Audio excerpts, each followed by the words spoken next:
Esther 4, 13 à 14 que nous avons lu tout à l'heure. Mardochée fit répondre à Esther, ne t'imagine pas que tu échapperas seul d'entre tous les Juifs, parce que tu es dans la maison du roi. Écoutez, ne pense pas que si tu es dans l'église et que si tu ne fais rien, laissez-moi vous dire ceci.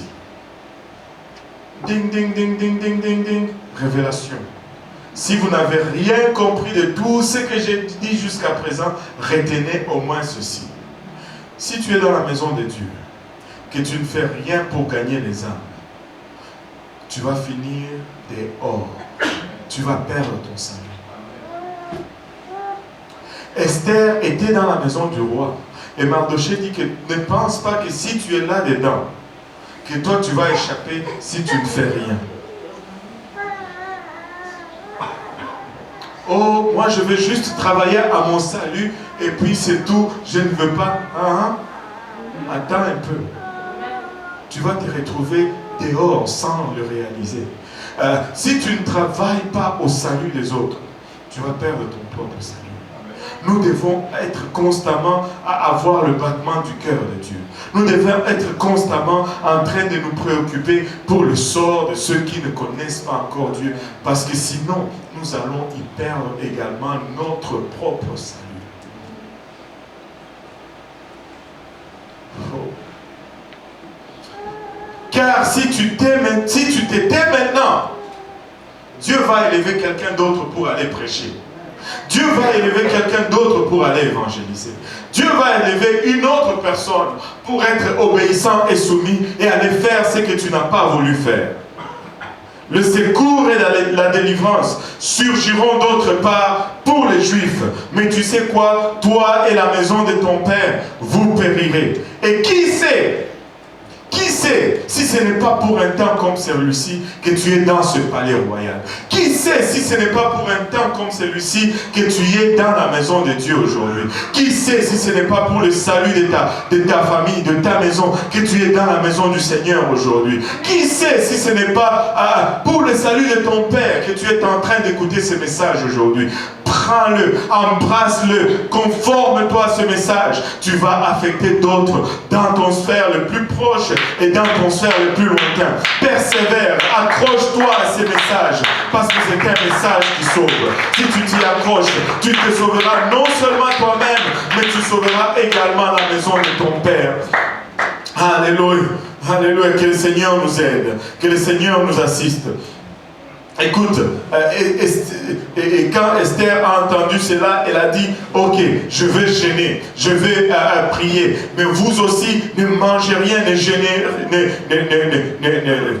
ne goûtez à rien, jeûnez avec moi, nous allons faire bouger la main de Dieu. Je vais aller devant le roi. Et elle dit, si je meurs, je meurs. Parce qu'elle n'avait pas le droit de paraître devant le roi sans permission. Elle dit, je vais y aller. S'il ne sort pas son bâton pour m'accorder la vie, je meurs. Mais tu sais quoi, si je meurs, je meurs. Écoutez, nous devons arriver à une place où nous disons, si je meurs quand même. Mais j'ai une mission à remplir. Écoutez, scoop, scoop, scoop. Une autre nouvelle. Je ne sais pas pourquoi... il y a certaines révélations qui me surprennent toujours. Oh pasteur, j'ai reçu une prophétie que j'allais mourir. Vraiment, c'est une prophétie? Tu ne savais vraiment pas que tu allais mourir éventuellement? Nous savons tous que nous allons mourir un jour. Je sais que je vais mourir. Ce n'est pas une prophétie si tu venais me dire que je vais mourir.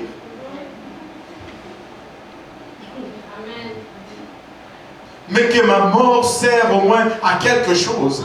De toutes les façons, je vais mourir. Mais je veux mourir en faisant l'œuvre de Dieu. Je veux mourir en témoignant et ma mort va servir à quelque chose.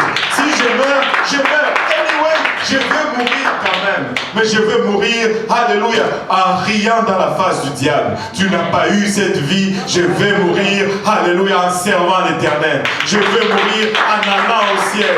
Je veux mourir en influençant d'autres personnes. Je veux faire la différence dans la vie de quelqu'un. Je veux témoigner à quelqu'un. Alléluia. Vous savez, la lutte qu'Esther a menée était différente. D'abord, elle a prié. Elle a jeûné. Regarde ton voisin, dis-lui, tu dois commencer par prier et jeûner. Si tu veux gagner quelqu'un à Dieu, tu dois commencer par prier et jeûner. Après, par la suite, elle est allée vers le roi. Regardez ceci. La majeure partie de son combat n'a pas été fait dans la présence du roi. Après avoir prié et jeûné, là, elle est allée vers le roi. Vous savez, beaucoup cherchent la puissance, le pouvoir. Nous ne luttons pas pour la puissance ni le pouvoir. Tu sais, quand tu reçois le Saint-Esprit, Dieu te donne déjà tout pouvoir.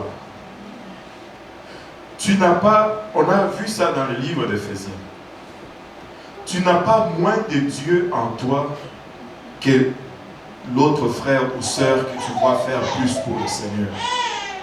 Nous avons tous la même dose. Le Saint-Esprit, c'est le Saint-Esprit.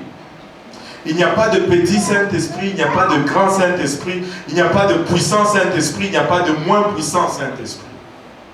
Tu n'as pas plus de Dieu qu'une autre personne, ou tu n'as pas moins de Dieu en toi qu'une autre personne si tu as reçu le Saint-Esprit. Nous ne luttons pas pour la puissance ni le pouvoir, mais nous luttons pour la connaissance. Parce que l'Église, très souvent, ne réalise pas ce qu'elle est. Très souvent, tu ne réalises même pas qui tu es. Tu t'es fait bardasser, le diable vient, il te chicote, il est incapable même de dire au nom de Jésus-Christ. Aucune conscience du pouvoir que tu as réellement. Il n'y a que le potentiel, mais tu ne le transformes pas en cinétique. Nous devons savoir qui nous sommes. Nous devons réaliser qui nous sommes. Nous sommes des princes, co-héritiers de Dieu, héritiers avec Christ. Nous ne sommes pas n'importe qui. Tu sais que...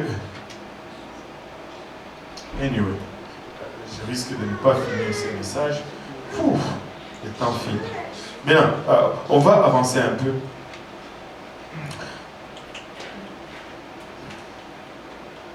Vous savez, nous ne luttons pas pour le pouvoir. Nous luttons pour la connaissance. Laissez-moi vous dire ceci.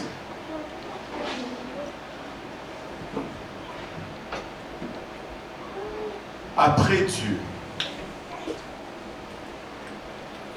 qui est plus puissant? Qui est le numéro 2?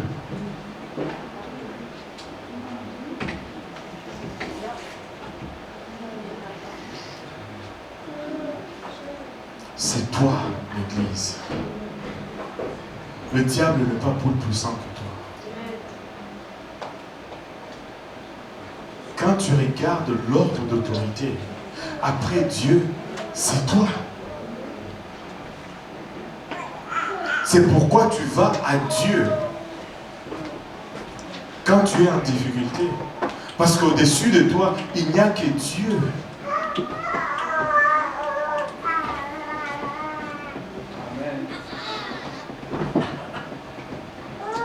Le numéro 2 d'autorité dans le royaume, c'est toi. C'est la reine. Allô? Amen. Oh, j'ai une reine endormie. Le numéro 2 en puissance n'est pas le diable. C'est l'Église. C'est la reine. Vous ne le croyez pas, hein? Je vais vous le montrer. Savez-vous pourquoi le numéro 2 en puissance, c'est la reine? Parce qu'elle peut influencer le roi. Elle peut faire changer la vie du roi. Elle n'a qu'à mettre l'habit que le roi aime. Elle n'a qu'à mettre le parfum que le roi désire. Et quand le roi la regarde, dit, qu'est-ce que tu veux, ma reine? Il sort déjà le porte-monnaie.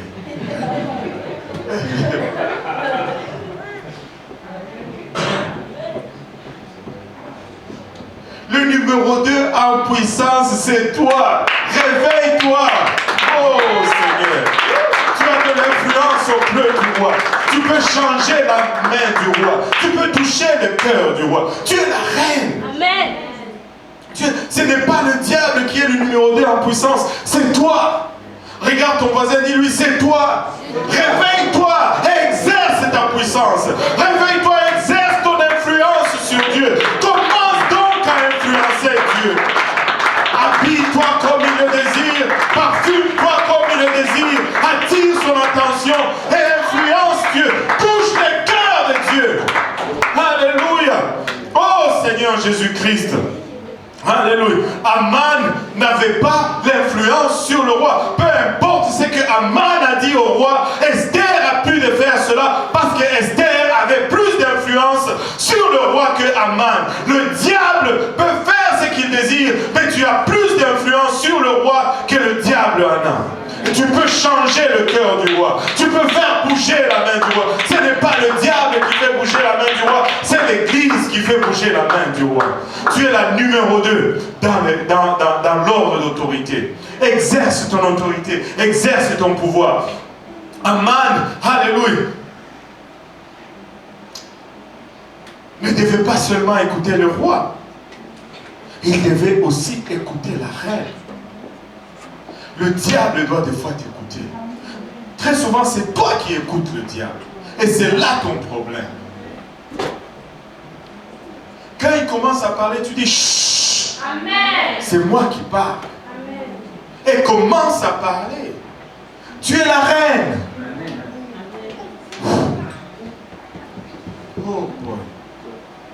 Vous savez, le diable, il va vers le roi, il fait ces choses. C'est une chose que de s'attaquer au roi. Laissez-moi vous montrer vraiment votre place avec le roi. Vous savez, tu peux m'insulter. Tu peux me bousculer deux fois. Je peux dire, ok, laisse tomber, j'oublie ça. Mais n'insulte pas ma femme. Amen. Ne bouscule pas ma femme. Parce qu'on dirait que le contrôle est perdu quand tu fais cela. Quand tu me bouscules, je peux encore me contrôler. Mais quand tu bouscules ma femme, on dirait que la raison disparaît. Le Saint-Esprit perd de son effet.